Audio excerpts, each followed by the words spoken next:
Welcome back to the second segment of today's astro Gyan episode. Viewers, जैसे आपको पता है कि इस सेकंड एपिसोड में हम जो बात करते हैं आपकी ईमेल्स को लेके बात करते हैं।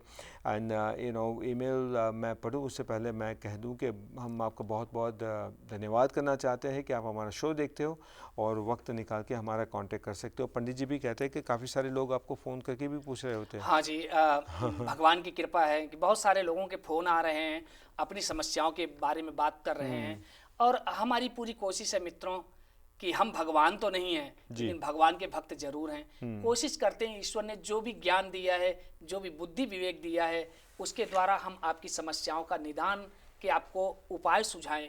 अगर आप उन उपायों को करते हैं और भगवत कृपा होती है और आपके कर्म अच्छे होते हैं तो निश्चय ही आपको उन कार्यों में सफलता प्राप्त हो सकती है। बहुत ही अच्छी, बहुत ही उम्दा सोच है आपकी, वो एक बड़ी अच्छी बात है।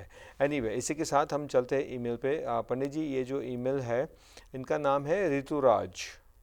तो ऋतुराज उनका नाम है। डेट ऑफ बर्थ क्या डेट है ऑफ बर्थ है जून 10th 1976, यानी कि आज जून 8 हुई है, 2 दिन के बाद उनका बर्थडे आने वाला है। So happy birthday in advance. बिल्कुल ओके, जी। June 10th 1976 is birthday, 9:05 AM। और स्थान क्या है इनका? Jersey City, New Jersey. अरे क्या बात है, बहुत अच्छी बात है। जर्सी सिटी, न्यू जर्सी में हमारा शो देखते हैं और वहीं से हमें ये ईमेल भेजा है, उन्होंने प्रश्न भेजा है। और ऋतुराज उनका नाम है और वो कहते हैं कि भाई उनकी जो मैरिड लाइफ है, मैरिड लाइफ ठीक नहीं है, खुश नहीं है, समस्या है। इनकी जो कुंडली बनी हुई है, हाँ ये कर्क जो है इनकी लग्न है, कर्क लग्न है। जी। और जो इनकी राशि बन रही है वृश्चिक राशि है। ओके। वृश्चिक राशि में इस समय शनि की 7.5 भी चल रही है। और शनि भगवान जो है इनके सप्तम और अष्टम भाव के स्वामी हैं। इन्होंने अपने स्वास्थ्य के बारे में नहीं लिखा है, लेकिन उनको थोड़ा सा स्वास्थ्य की भी समस्या होगी। एक तो शनि भगवान की अंतर्दशा चल रही है जी। दूसरा जो है शनि इनके दूसरा ये मांगलिक है। मैंने अच्छा। आपसे बात की थी, कई इस एपिसोड में हमने बताया था कि जब मांगलिक होता है व्यक्ति तो एक तो उसके विवाह में विलंब होती है जी। अगर विवाह होता है और अगला उसके जो कपल हैं, जो पति या पत्नी अगर मांगलिक नहीं है जी। तो उनकी मैरिज लाइफ में बहुत डिस्टरबेंस आती है, मिसअंडरस्टैंडिंग क्रिएट होती है। तो इनकी और दूसरा सबसे बड़ा कारण है कि इनकी शुक्र की जो है इस समय महादशा चल रही है। शुक्र की जो महादशा है वो शुक्र, हमने आपको बताया था कि आगे चलकर हम जब शुक्र ग्रह के बारे में चर्चा करेंगे तो और विस्तार से बताएंगे। शुक्र हमारे दाम्पत्य जीवन का स्वामी होता है। बिल्कुल। तो शुक्र की महादशा चल रही है और इसके साथ ही साथ जो है उसकी अंतर्दशा भी है, मांगलिक दोष है। तो हम ऋतुराज जी से को सुझाव देंगे कि एक तो भैया आप अगर आपका विवाह हो गया है तो आप मंगल दोष की शांति कराएं, उज्जैन जाकर मंगलनाथ के दर्शन करें, मंगल ग्रह का जाप कराएं, मंगल से संबंधित चीजें दान करें। और जैसे मंगल संबंधित चीजें क्या होती हैं वो बता दें, जैसे लाल कपड़ा हो गया, लाल मसूर हो गया, ताम्रपात्र हो गया, गुड़ हो गया, ऐसी चीजें मंदिर में दान करें और मंगल ग्रह का जाप कराएं। इसके साथ ही साथ ये 6 मुखी रुद्राक्ष धारण करें। अगर आप वेजिटेरियन हैं तो 6 मुखी रुद्राक्ष धारण करें, या तो डायमंड की अंगूठी धारण करें राइट हैंड की इस अंगुली में। प्लेटिनियम में डायमंड हमेशा या तो आप व्हाइट गोल्ड में पहनिए या प्लेटिनियम में पहनना चाहिए। कुछ लोग गोल्ड को जो डायमंड है उसको सोने में धारण करते हैं, तो कभी सोने में डायमंड नहीं पहनना चाहिए। अच्छा, नहीं पहनना चाहिए। नहीं जी। तो हम ऋतुराज जी से कहेंगे वो एक डायमंड की अंगूठी धारण करें, और नहीं तो 6 मुखी रुद्राक्ष धारण करें। शुक्रवार को सफेद चीजें दान करें और मंगल दोष की शांति कराएं। इससे इनको बहुत ही लाभ होगा। चलिए ठीक है। अब एक बात जो आपने बताई कि डायमंड को सोने में नहीं पहनना चाहिए, मतलब वो एक उसकी जो रिंग आती है उसमें ही पहनना चाहिए, तो चांदी में पहनना चाहिए? चांदी में भी धारण कर सकते हैं, लेकिन जो रत्न है वो प्लेटिनियम है। बराबर। तो प्लेटिनियम में पहने या तो व्हाइट गोल्ड में पहने। अब सोने में क्यों नहीं धारण करना चाहिए? सोने में इसलिए नहीं धारण करना चाहिए कि सोना जो है वो देवगुरु बृहस्पति का धातु है जी। और बृहस्पति और शुक्र दोनों शत्रु ग्रह हैं। दोनों एक दूसरे के तो साथ नहीं जब आप प्लस माइनस इक्वल टू क्या हो जाएगा? जीरो हो जाएगा। जीरो हो जाएगा। आप अभी आपके पास सेल है और आप प्लस माइनस को इकट्ठा कर दो तो क्या होगा? बिल्कुल माइनस। तो मित्रों, इसलिए जब भी आप डायमंड धारण करते हैं तो उसे प्लेटिनियम में धारण करें या तो व्हाइट गोल्ड में धारण करें।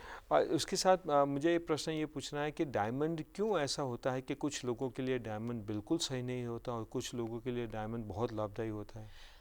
हम अपने मित्रों से एक सलाह, मित्रों को, दर्शकों को सलाह Please. देंगे, कभी भी अपनी मन से कोई भी रत्न धारण ना करें। अच्छा, मन से कोई रत्न, कोई भी रत्न नहीं तो इंक्लूडिंग डायमंड? हाँ, अगर शौक है तो जाके खरीद के डायमंड पहन नहीं सकते? नहीं जी। जब तक आप किसी अच्छे एस्ट्रोलॉजर को आप अपनी कुंडली नहीं दिखाते हैं, तो कोई भी रत्न हाँ, आप अपनी इच्छा से मत धारण करें। मैं बाकी क्यों? के रत्न के बारे में तो मैं समझ सकता हूँ, बट डायमंड के बारे में भी नहीं। हाँ, अगर शुक्र की पोजीशन सही नहीं है, शुक्र आपके लिए अच्छा नहीं है, तो फिर अगर आपने उस रत्न को धारण किया तो आपके लिए बहुत ही घातक और नुकसानदेह होता। कोई भी रत्न, जैसे अब कुछ दवाएं ऐसे हैं जो आप जाकर स्टोर से लेकर खा सकते हैं, लेकिन कुछ दवाएं ऐसे बिना डॉक्टर का आप नहीं ले सकते। बिल्कुल। तो उसी तरह कुछ रत्न ऐसे हैं, कुछ रत्न नहीं बल्कि सारे रत्न। मेरी सलाह है अपने मित्रों से, दर्शकों से, कि जब भी आप कोई रत्न पहनना चाहते हैं, सबसे पहले आप किसी अच्छे एस्ट्रोलॉजर को दिखाइए और उसके सलाह अनुसार ही आप रत्न धारण करें। तो इसकी वजह से डायमंड नहीं लेना चाहिए, बिकॉज जैसे मैं कहता हूँ ना कि कई लोग जब डायमंड लेते हैं तो उनके घर में कुछ ना कुछ परेशानी आ जाती है, कुछ ना कुछ होता रहता है जैसे ही डायमंड घर में आता है। बिल्कुल जी, बिल्कुल। आप डायमंड, जैसे हमने बताया कि मैरिज लाइफ का स्वामी है जी। अगर आप शुक्र की पोजीशन या शुक्र का स्थान सही नहीं है, शुक्र आपके लिए मतलब अच्छा, तो क्या होगा उससे सबसे पहले तो आपके मैरिज लाइफ में बहुत डिस्टर्ब हो जाते हैं। अच्छा, अब आजकल क्या होता है, शादी विवाह होता है तो हम डायमंड की रिंग देते हैं एक दूसरे को। जी। क्यों देते हैं? क्योंकि हमारी मैरिज लाइफ अच्छी हो। हम अब देखिए, जो हमारे आपको मैं दर्शकों को एक बात बता दूं कि जो पश्चिम देशों के लोग एस्ट्रोलॉजी को करते हैं, उन्होंने कुछ अंश तक हमारी कॉपी की, लेकिन कॉपी करना और ज्ञान होना दोनों में अंतर है। और लोग विवाह में तो डायमंड की रिंग देते हैं, इसीलिए शुक्र का वो है। शुक्र जो है वो दाम्पत्य जीवन का स्वामी है, हमारा दाम्पत्य जीवन अच्छा हो, इसलिए शुक्र का अच्छा होना बहुत ही जरूरी है। चलिए ठीक है, बहुत ही अच्छी बात बताई आपने, स्पेशली डायमंड को लेके और बाकी सारे रत्न को लेके ऑल्सो। और आपने बताया नहीं कि इनको कोई रत्न धारण करने की ज़रूरत नहीं है। नहीं, मैंने इनको सलाह दी कि एक डायमंड धारण करें, हाँ, या फिर अगर कभी कभी हम जैसे डायमंड किसी को बोलते हैं और शायद उनकी इकोनॉमिकल स्थिति उतनी बेहतर ना हो, तो उसके लिए हमने ऑप्शन दिया 6 मुखी रुद्राक्ष। जो काम 6 मुखी रुद्राक्ष करेगा वही डायमंड करेगा, और 6 मुखी रुद्राक्ष बहुत सस्ते और इजी गोइंग मिल जाते हैं। अब रुद्राक्ष के साथ एक ही शर्त है कि आप वेजिटेरियन होने चाहिए। बिल्कुल, और ये शर्त अच्छी है, मतलब इट मेक सेंस। चलिए ठीक है, इसी के साथ एक छोटा सा ब्रेक लेते हैं and will be right back after this messages. आप प्लीज़ कहीं जाइएगा मत।